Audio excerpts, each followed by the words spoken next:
Howdy, everybody. Welcome to the Granger Smith Podcast. Thank you for watching and listening. I'm grateful for this platform today.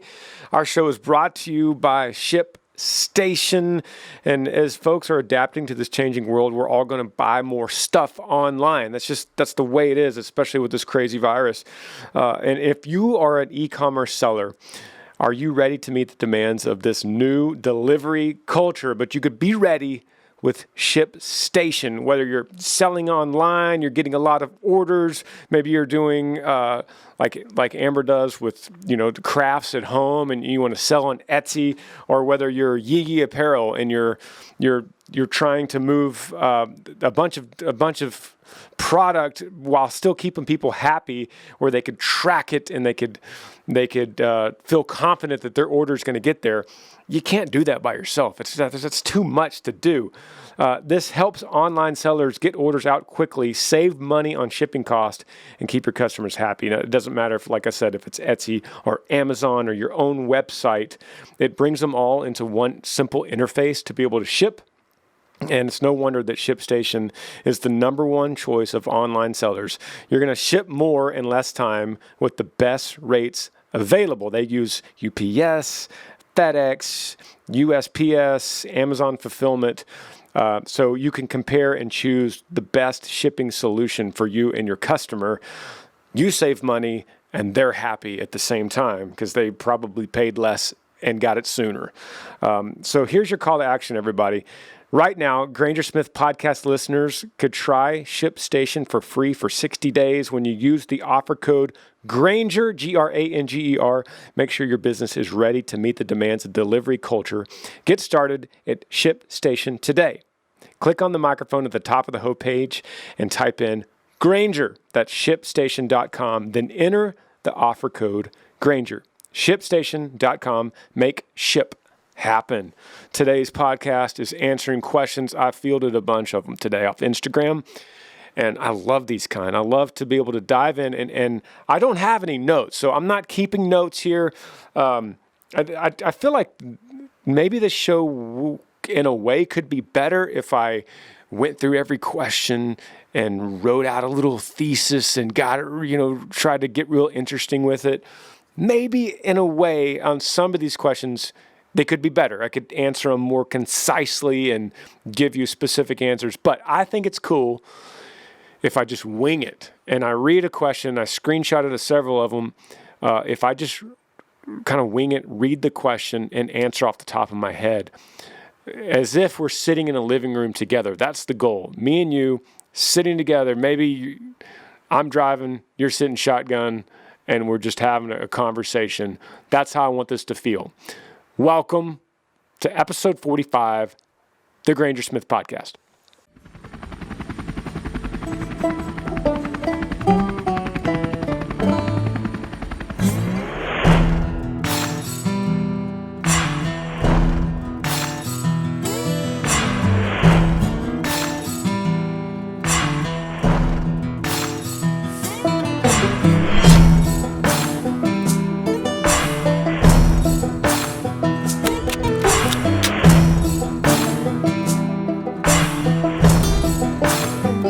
Dead cans and diesel, mud tires and smoke.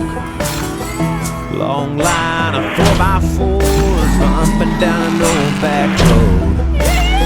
Granger coal once high, it's a redneck invasion.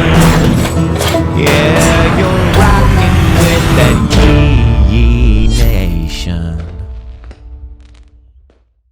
I think it's fair to say before I start, a lot of these questions are based on a new album. There's a lot of questions about a new album, so I'll try to answer those quickly, but there is a new album from me coming out, and you guys are going to hear songs at the end of this month, August the 28th. You're going to expect a couple new songs, and then the rest of the album in September. Also, on that day, August 28th, I will be announcing the exact date in September that the album's going to come out, plus more. I can't tell you everything yet. There's a lot I can't tell you yet, but there's going to be more after September, more songs, and I'll tell you how. And so with that being said, I'll dive into some of these questions. Is Yee Yee Fest still on the radar after this new album? Yee Yee Fest is a concept that my brothers and I have been wanting to do for a long time, where we could brand a festival with music and theme it to Yee Yee Nation, where we have maybe some of my influencer buddies like Matt Carricker at Demo Ranch and Lunkers TV and Lake Fork Guy and Outlaw and a bunch of these Matt Best, like some of these crazy influencers that I'm in music videos with, and that some of them are on this podcast with, and we could all just have a big Yee Yee party, play music, have other bands, maybe like mudding, bring your ATV and have like a mudding trail. It would be so fun. And we have been putting this off for different reasons. 2019 had a big turn for me in my personal life. 2020, of course, concerts just are not happening that as far as festivals are concerned because of COVID. So I would really hope and expect you're going to see a Yee Yee Fest in 2021. I really hope so. There's a couple ways we could do it. We could do multiple Yee Yee Fest, where we do like an East Coast version, a West Coast version, and something right in the middle in the Midwest. Or we could just stick with like something in the Midwest and expect people to come around to that and do it for multiple days. Comment below. Let me know which one you would prefer. Will you consider making a Christmas CD? Pretty please, #Yee Yee. I screenshotted this one because I personally won't be making a Christmas CD, at least not this year. But we have been toying with the idea of Earl Dibbles Jr. doing a Christmas song or 2 or 3 or 4. And I have a lot of Earl Christmas song ideas, and I think it would be so fun. So the reason I screenshotted this and wanted to answer it is because I would love for Earl to have a Christmas song. I hope that you would too. So let me know about that too. Ooh, this is a good one. What is the most dangerous thing you've done? I like that question. It's strange, but I like it. I'm gonna go in modern history of myself and not go into the teenage version of me that we all have, a long list of things we could say about our teenage years, of dangerous things that we've done. But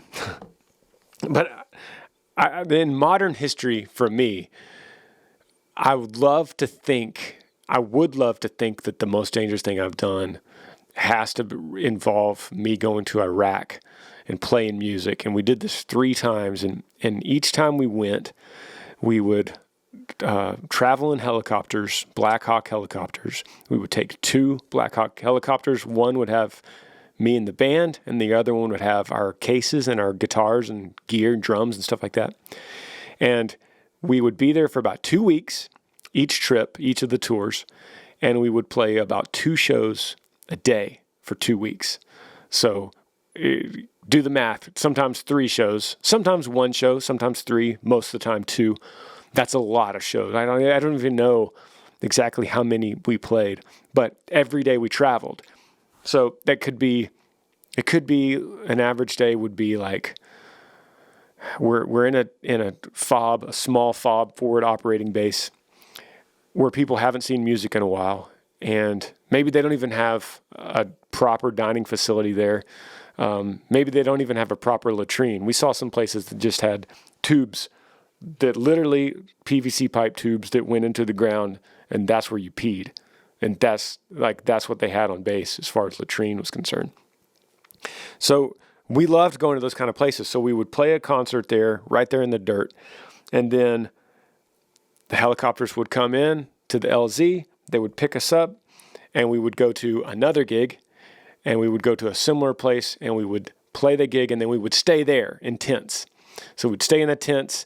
And then that's when it got weird, because sometimes, depending on the flight schedule, because we were like obviously the last on the list of logistics of moving people around for these Blackhawks. So depending on the flight schedule, sometimes our flight would leave at 2 a.m.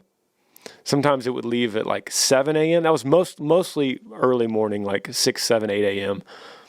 But sometimes we didn't know. Sometimes it was a window, say, of midnight to 3 a.m., be ready.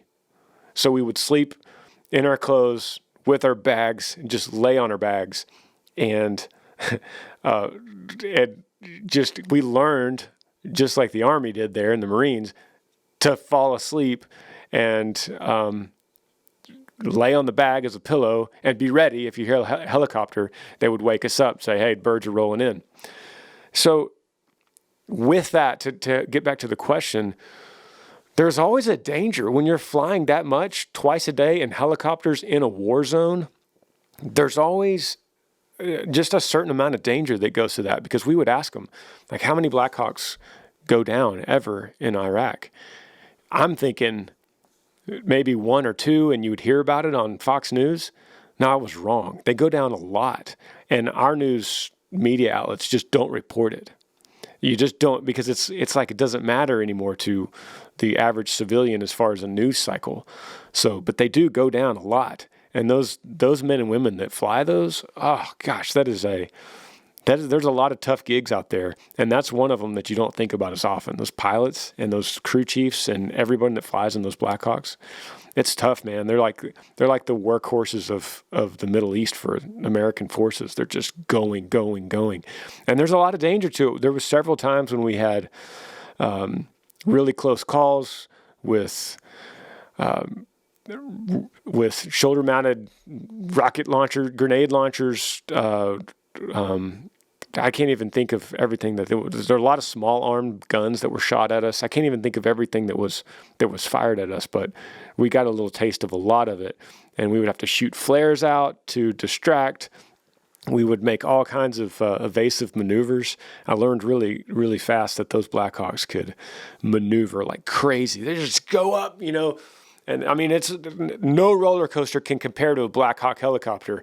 It's like you're sitting there, and then in a fraction of a second, you're completely vertical, going straight up, and then it turns like this with zero reaction time. And then you could be, and there's no doors, so you're just, you're completely sideways. There's the desert right there. Thank God you're strapped in with these 5-point harness, and then you're back the other way, and you don't even know that you're being pursued by some enemy fighter that's trying to kill you. So we had several of those experiences, and we also had experiences where we actually played concerts, and we'd had incoming mortar round into the base and hit close to where we were playing, because they could hear the music, and the enemy could hear the music, and we would have to go into a bunker, and then we'd have to wait for a long time in these concrete bunkers for the all clear. All that being said, I have to, when I tell stories like this, I have to say that I don't want to at all tell a story like this and try to diminish or raise myself on a pedestal of look how scary this was, because there's men and women that do this daily as part of their job. That's just what they do. And so for me to come in and say, I did 2 weeks, that's nothing. So let me just throw this out there, that was probably the most dangerous thing I've done, is those series of shows, those series of travels. But it does not compare to the people that actually do it for a living, and that's part of their lives. Because I remember when those Blackhawks would land and we would jump off, and we had to jump off fast because their schedule was so tight, they're off to another mission. And I remember a couple times after these crazy maneuvers, after the crazy incoming and RPGs are coming in, and we're dropping flares, crazy maneuvers. They drop us off. We get off on the LZ, and we're moving. And I look back. Those birds are already gone. They're going right back into Baghdad, right back into the hell zone. And I'm just thinking, God bless them, man. God bless them. They're just going right back where they came from, because that's their job. So, I love talking about that subject. And to Colin from Instagram, it's probably the most dangerous thing I've done. I'm going to take a quick break.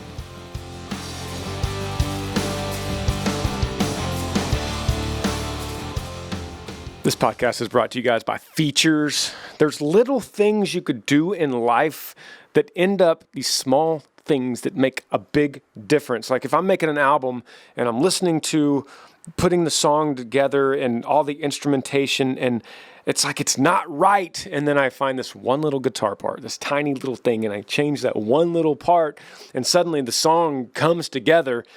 And that is how Features is. And they're socks. They're really good socks. And so changing your socks actually makes a big difference. I mean, runners use them. They have their new elite golf socks that helps keep feet cool, dry, blister-free, while providing a custom-like fit that won't bunch up or slip when you're doing your backswing or when you're jogging on your daily walk.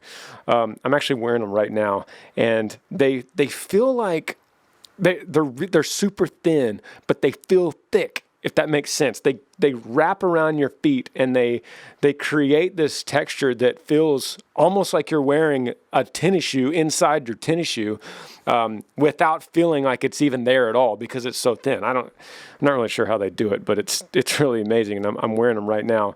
I want to tell you guys that Features socks will change the way you feel about socks forever. And I have like 4 pair of these, and I'm reluctant to even wash them because they're so comfortable all the time. And the next day when I find them, I'm like, I'm wearing those again. I'm not going back to the old ones. Here's your call to action. You can get $10 off your first pair of Features when you use the code Granger at feature.com. That's features.com. FEETURESDOT.com. Promo code Granger for $10 off your first pair of Features. I love answering these questions for you guys. And here's one that says, have you ever thought about coming to Canada's prairies? I know you have a lot of fans here. And I screenshotted this because I was like, we've played Canada a lot, and I've never heard specifically someone say, have you ever thought about coming to Canada's prairies? I actually don't even, Jeff, I don't even know what that means. I'm assuming you're talking east of Calgary when the mountains start. You're talking about going east where the prairies are. So you guys got to help me with this. But regardless, Jeff, we love playing Canada. Some of my favorite fans. I feel like we've played coast to coast in Canada. Not nearly enough, but we have played coast to coast on several tours. And so, yes, buddy, count me in for Canada's prairies. Here's a question that says, is there going to be Earl Dibbles Jr. songs on this new album? Yes, buddy. Yes. So the album as a whole has a lot of songs on it. There's going to be 3 Earl Dibbles Jr. features. I'll go ahead and tell you now, 2 of them, this is exclusive podcast information, 2 of them are just Earl. So it's like your typical Earl, like he did City Boy Stuck and Country Boy Song and Country Boy Love and America, Don't Tread on Me. There's 2 of those. And then there's one where he's with Granger, with me. It's always weird speaking third person, but when he's with me, like in Holler, when he comes in at the bridge. You're going to learn a lot more about this in the next month, but dude, I'm excited. Earl songs are always so fun immediately to add them to a show, a live concert. It's because there's so many other songs that really depend on if the crowd knows them and if the crowd's going to sing along and if they're familiar with the new song yet. But Earl doesn't matter. Like, we could play an Earl song tomorrow. You've never heard it. We've never played it, and it's just going to work. So I'm really excited about that as far as a live show is concerned. Here's a question from Holden Anderson. It says, what is the most you've missed out from being... let me read this again. What is the most you have missed from being out on tour? And I'm assuming, what is the most you've missed from being out on tour? I'm assuming you're talking about stuff at home. Like, what have I had to skip because I'm on the road touring? And that has always been a struggle with not only me, but my band and crew. It's a sacrifice we make. And there is a Garth Brooks song called Night Rider's Lament. It's an unknown album cut song, Night Rider's Lament. And I've always loved that song because it just talks about this cowboy that's out on a drive with his few cowboy loner buddies, and he gets a letter from home, and he reads it, and the letter talks about his old girl is now married and she's doing great, and man, you really missed the boat when you didn't come back. And you get this sad feeling like, man, he sacrificed a really cool life and a really cool girl all for this life as being a cowboy. But then when he gets to the bridge, it says, but they've never seen the northern lights. They've never seen a hawk on the wind. They've never spent spring in the Great Divide, and they've never heard old Camp Cookie sing. And it gives me chills just thinking about it. It's like you sacrifice such a normal life to be on the road, but there's certain things you get out of it that are worth it. And that's the way I feel about touring. I've missed a lot in my life. I've had to sacrifice a lot. But it's not all in vain. Like, if it was in vain, I wouldn't do it anymore. I would quit. But there's things that we get. There's smiles that we see. There's hugs that we're able to give. There's lives that we can foreseeably change with music and with touring, and we're making memories. All those helicopter stories I just told you, that doesn't happen without touring. If I'm safe and I'm home and I'm living my safe little predictable life, I don't have those stories. I don't have a potential to make someone smile on a bad day, bring someone out of a place that they didn't want to be in, a dark place that only a music concert on a Saturday night could have brought. And this is not at all bragging on me. It's a testament to what music and live music and touring does. All that being said, buddy, Holden, your question, what is the most you have missed from being out on tour? Man, I've missed countless birthdays for my kids, my wife. I've missed anniversaries. I've missed every single wedding from everybody you could possibly imagine that I've had from high school and college. And we all have. And that has just been part of the sacrifice. We just don't go to weddings because weddings are on Saturday nights and we're playing. That's when we're making money. That's when we work. That, in comparison, Saturday night to me is your Monday afternoon. Like, that's your work day. That's the day you got to go. You got to go to work. You got to clock in on Monday. That's just when you go. I got to clock in on Saturday night. And with that, my choice is I'd say, hey, sorry tour, sorry band, sorry crew. I got a buddy from college, and he's getting married, and I'm going to go be at that wedding. And some of you listening might think, well, that would be the noble thing to do. That's your buddy. But where do you draw the line? And where do I say I have an obligation with my band and crew to play this show, or with my fans to play this show? At what point do I start saying no to a buddy? Or at what level of friendship does he need to be if I'm going to say yes to his wedding? Man, Johnny Wazinski, my bass player, I missed his wedding because we had a show that night and we had to get a fill-in bass player. I'm not trying to be mean or cynical or crude by any means. That's just what we signed up for. And we don't skip touring to stay home and go to birthday parties and weddings. Now, all that being said, we try our hardest to be as present as possible when we are home and when we are with our friends and make up for it. And when my kid has a birthday on a Thursday night and I'm gone, when I'm come home Sunday, we're doing a birthday party and we're going to make it big and we're going to make it special. And I'm going to FaceTime on that Thursday, and I'm going to send them secret notes that they're hidden in the room that they're going to find under their pillow. I'm going to go try to go an extra mile on those days to make up for it. But unfortunately, that's part of the sacrifice. That's a good question. Here's one. Speaking of cowboys, when are you coming to Wyoming, buddy? If you're listening to this in real time on Monday when this podcast comes out, I'm coming to Wyoming Thursday. In 3 days, I'll be driving to Wyoming. So we're going to Cheyenne this coming Thursday. So we are touring here and there. It's sparse, but we are here and there.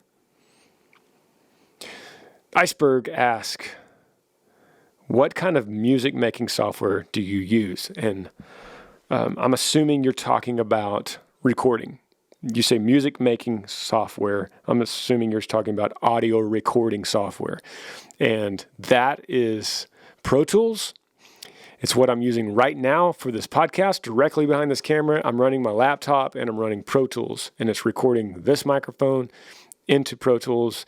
It is a software recording that I have used since 2003, I believe. I've used Pro Tools for 17 years, y'all.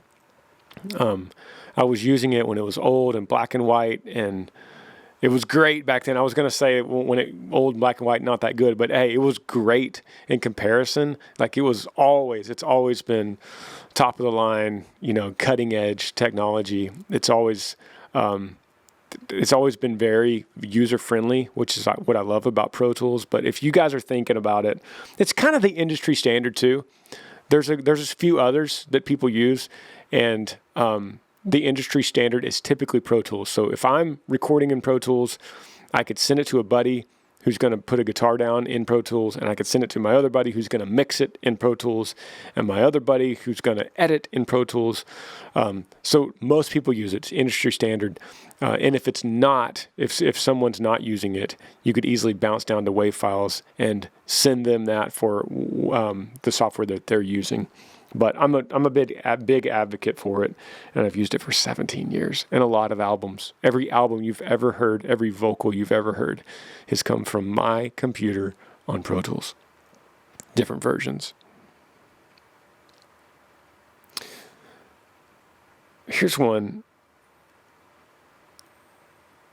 I'm gonna take a break in a minute, and so I don't want to get into. This is a good one. Both of these back to back are good. So. Here's Mike. He says, when are the new songs coming out? So I'll reiterate one more time that the album is coming out in September. There will be more after that. That announcement's coming on August the 28th, where you're going to get 2 new songs on August the 28th. And then on that same day, you'll get the announcement of how and why and when the rest of the music is coming. Joe says, will your new album have any previously released singles? Much love. Fist bump. Joe, it will have one song on the digital that and that's why I love Dirt Roads. So that will be the only song on the digital release. That's Spotify and Apple Music and Pandora and all the other digital platforms. That will only have That's Why I Love Dirt Roads that But the actual CD, which is not coming out yet, that's a little bit later, announcement to come soon. That will have Holler and That's Why I Love Dirt Roads featuring Lathan Warlick on the CD. So the CD will have all of that. It'll have all the new songs plus those. So, we didn't think you needed to get it on you didn't need to get anything that existed already on digital because you already have it. Digital's right there. But for the collector's item, which is basically what CDs are these days, are collector's items, it'll have some extra stuff. I'm going to get to some of these deeper ones. Quick break.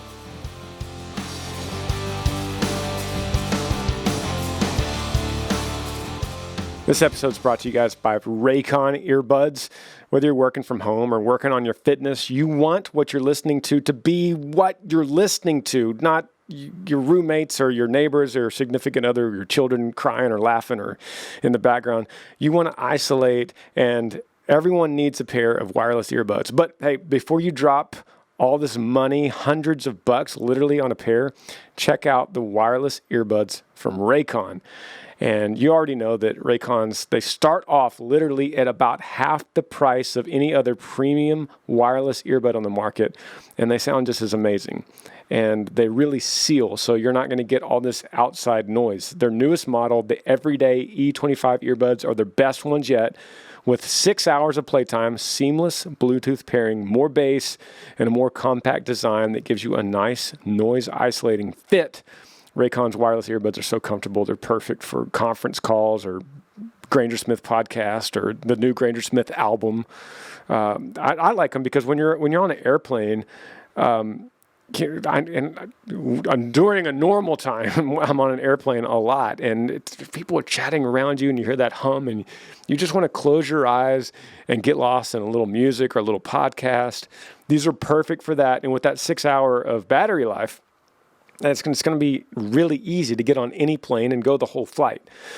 So now it's time to get the latest and greatest from Raycon. Get 15% off your order at buyraycon.com/Granger. That's buyraycon.com/Granger for 15% off Raycon wireless earbuds. buyraycon.com/Granger. I want to get into a deeper question here, and it says, how do you deal with a negative review from the media, Yee from New Zealand? I need to say, first of all, media is not really, the negativity is more from social media, from people, commenting hate on social media. And it's just, even that is rare. And maybe it's rare because I don't look for it and I don't want to deal with it. I just try to skip over it. And I don't see, and especially in country music, there's not a lot of negative reviews in the media because everyone pretty much plays nice, or they just don't talk about it at all. It's like the old grandma saying, if you don't have anything nice to say, don't say anything at all. But I'd be lying to you if I didn't say that there are times when I make a post or put out a video or put out a song and scroll past good comments looking for a bad one. And I don't know what it is about human nature that makes us want to look for a fight or drive around looking for trouble. This is basically what it is. When you're on social media, just scrolling, it's the old days of driving around looking for trouble. And I don't know what it is about human nature that makes that little bit of that little spark in the brain that goes, I'm going to find something bad. Like, oh, good one. This is the worst. Oh, perfect. What's this guy saying? What's he saying about how bad this song is? It takes practice to get away from that, to get out of that habit, to try to avoid that. But needless to say, it does happen. So I took this little poster off my brother's wall next door, and it's kind of hard to read because it's gold and it's got glares on it. But Theodore Roosevelt, who I've spoken about many times on this podcast, who I have tattooed on my arm, Dare Mighty Things on my left arm, he speaks to that. He speaks to your question, dude. He speaks to exactly what you're saying. How do you deal with a negative review? And this is what Theodore Roosevelt would say. It's called, it was a speech made, and the speech has been commonly titled The Man in the Arena. And it says, it is not the critic who counts, not the man who points out how the strong man stumbles, or where the doer of deeds could have done them better. The credit belongs to the man that's actually in the arena, whose face is marred by dust and sweat and blood, who strives valiantly, who errs, who comes short again and again, because there is no effort without error and shortcoming. But who does actually strive to do the deeds? Who does great enthusiasms, the great devotions? Who spends himself in a worthy cause? Who, at the best, knows in the end the triumph of high achievement? And who, at the worst, if he fails, at least he fails while daring greatly. so that his place shall never be with those cold and timid souls who know neither victory nor defeat. Good old Teddy. I could not have said that any better. So how do you deal with a negative review? You don't listen to it unless they're in the arena with you. Blood, sweat, and tears fighting right there alongside of you. Those are the people you listen to. You can name those people. Each of you on this podcast listening and me, we could all name on one or two hands the people that are in the arena with us, fighting our battle with us, right? And if you're not there, so say, for instance, me, if I put out a song and there's some random dude up high in the bleacher seats, in the analogy of the arena, the gladiator arena, as Roosevelt was thinking. There's a dude up in the nosebleeds, and he goes, "Oh, I don't like it." I can't hear you. I can't hear you down here because I'm fighting a battle on the floor of the arena. And there's men that want to kill me, and we're all fighting and sweating and bleeding. And there's a few guys with me here fighting with me. We got swords and shields and, But that guy from nosebleeds who just came in to watch the fight, I'm sorry, dude. I can't listen to you. I can't even hear you. So that's not me. That's not a singer. That's not a country singer. This is life. This is so many things in life. This can apply. You name it, plug it in. It applies to you and your life. Boom. The next one. Do you ever struggle with self-confidence? Yes, that's an easy answer. It's an easy question, easy answer, but it's much more complicated than that. Do you ever struggle with self-confidence? Daily. I wake up in the morning and I deal with it, and there's voices in my head in the morning. First thing when I wake up says, "You're not good enough today. You're not good enough to be where you are. You think you have a podcast? What a joke." Have you heard Joe Rogan? You know how many followers he has, how many listeners he has? Yours is a joke. You're not good enough. Why would anyone? This podcast thing's going to go away. You got a couple sponsors on this episode? Good for you. It's going to go away. You probably won't have them next week. This goes on and on and on until you learn to silence that internal voice. And as we spoke about the critic in the last question, the biggest critic is yourself. And you got to beat yourself. You got to be better than you were yesterday. And a lot of times that's silencing that voice that wants to tell you you're not good enough. So it's a daily struggle. It's a daily struggle to not scroll through Instagram and look for negative comments. It's a daily struggle to silence the voice that wants to tell me that I'm not good enough to be here. I'm not good enough. I struggled for a long time. And I think I could honestly say, probably not. I probably can't say this yet. But I did struggle. And I remember the first time I felt this feeling. It was when I was going to Texas A&M. And I had a song that was locally popular called "We Bleed Maroon." And it was about the school, Texas A&M University. And it went a little bit viral back then. It was in 2006. Enough that I was able to move some product, move some songs, little albums, EP. And then I was able to sell tickets at concerts and get a bunch of people there. As opposed to the old days when it was like 40 people, I could actually go in a couple times and see a sea of 400 or 500 people. And I remember being out there, knowing that I had "We Bleed Maroon." That was the reason they came. They came because I was the guy that sang "We Bleed Maroon." How do you think that makes me feel on every other song I sing that night? Completely self-conscious. All I'm thinking is, A, I got to hurry up and get to "We Bleed Maroon." And B, what am I going to do after that song's over? Like, how am I going to end the show if that's the song they came to hear? So it was a huge struggle. And I would think about it song after song. I'd be thinking, no one wants to hear this song. I'm sucking. I'm not worthy of all these people being here. I'm disappointing them. I know it. I'm disappointing these people. They came to hear one song, and now I'm disappointing them with all the others.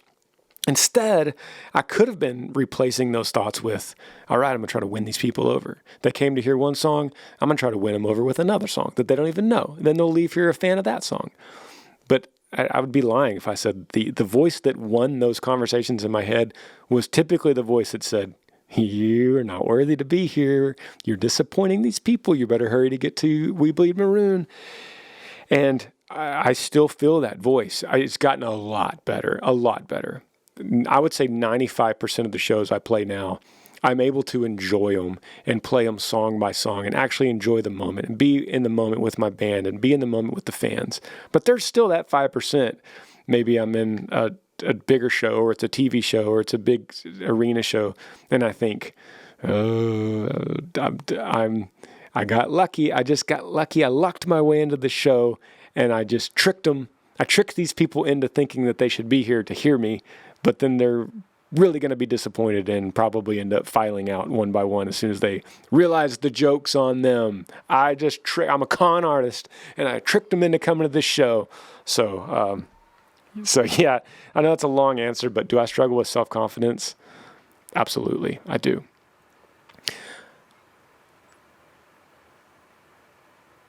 What life advice would you give to a young adult that you wished you knew you would have known? Let me read that again. I messed that up. What life advice would you give to a young adult that you wished you would have known? Great question by Sierra. And it's taken me a lot of years to realize that there's a story worth reading, worth understanding in the Bible. And some of you are going to maybe be repulsed by that answer. Some of you might agree with that answer. And some of you, who I'm probably speaking to, I hope, are wondering what that means and maybe intrigued by that. And I would have to say, because a lot of these questions too were like, hey, are you going to do, Amber does her devotionals every Sunday morning. Are you going to do that? And I'm still really in a place of figuring out my rhythm right now with this. But the truth of the matter is I became a devotional junkie a little bit, and I felt like I got too much into reading Christian devotionals and hearing these beautiful verses and a beautiful explanation of the verse and a way that could apply to my life at the time. And I think that's great. But I became a junkie about it. And I read every morning, and that's what I read. That was the extent of it. Instead of actually getting into the scripture itself and digging in. And when I did that, I stopped devotionals. I stopped the influence from man altogether, from preachers and worship leaders and devotionals and books and podcasts. And I got away from all of it. And I just went into the word itself, the scripture itself, starting at the beginning. I actually read the complete New Testament first. Discovered all the beauty of the New Testament, all the missing pieces. I heard it described one time. It's like a beautiful scripture is like a pearl, and you hold it out in front of you. Oh, God so loved the world, or God, you have these beautiful verses, and it's a beautiful pearl. But then when you read it all in context and read why, for instance, John said 3:16, and why Paul said all the beautiful things he says in Romans and Corinthians, you feel the entire string of all the pearls laid out in front of you, and it all just makes sense. And so that's been my journey for a while now. For this whole year, it's just been avoiding devotionals, and it's not that I avoid sermons and preachers, but I start with me and the own word, my own interpretation of the word that I'm reading right there in the Bible. So now I'm in the Old Testament, for example, and I'm like, wow, this like all the dots are. I've gone to Sunday school since I was a little kid, guys, but I know all the stories. I know Noah and the Ark. I know Moses and the Ten Commandments. I know these stories, but when you connect them and you create the timeline and you read it as an adult and you read it without someone preaching in your ear or without a devotional telling you to turn to this page, you just start and it's like, oh my God, this story is literally, oh my God, this story is amazing. And it's changing my life. Again, I feel like I have died and been reborn, literally. And so I'll get way more into that. And as I continue down that path, I'll kind of pull more of those little pieces out for you guys. These are awesome questions. Thank y'all for asking them. If you have a question, go to your social media of choice and hashtag Granger Smith Podcast. Ask me the question. I'll search for it, find it. I'll have guests too coming up soon, and so much more to talk about with this new album. Love you guys. Appreciate you listening. See you next time. Yee yee.